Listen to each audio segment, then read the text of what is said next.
cette période m'avait beaucoup marqué. Je revenais de mes études à ce moment-là. J'étais ordonné diacre à Balade. Et j'ai souhaité que la chose se passe là-bas parce que c'était encore les barrages sur les routes. Et mon intention dès le départ, c'est de ne pas céder à ces séparations qui se créaient tant dans l'esprit que dans la manière de faire, qu'il fallait continuer d'aller les uns vers les autres.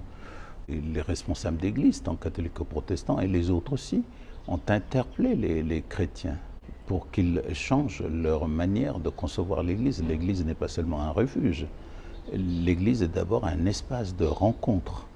Et l'Église aussi doit être un lieu où certainement on s'arrête pour prendre son souffle, mais pour continuer d'aller vers l'autre.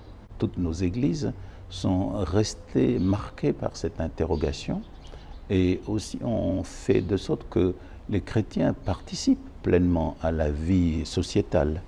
On n'a pas donné de mot d'ordre parce que l'Église n'a pas à en donner, mais on a mis en évidence l'Évangile qui est aussi un élément libérateur, peut-être pas politique, mais en tout cas libérateur de ces peuples qu'on entretient et puis qui nous empêche d'aller les uns vers les autres. Et depuis ce temps-là, chaque dimanche, il y a une prière pour le pays, pour les responsables du pays, mais aussi pour que les chrétiens continuent de garder une foi dynamique. Il est fait non pas être des chrétiens cultuels, mais des chrétiens et dans la culture, mais aussi dans le présent dans la vie des gens.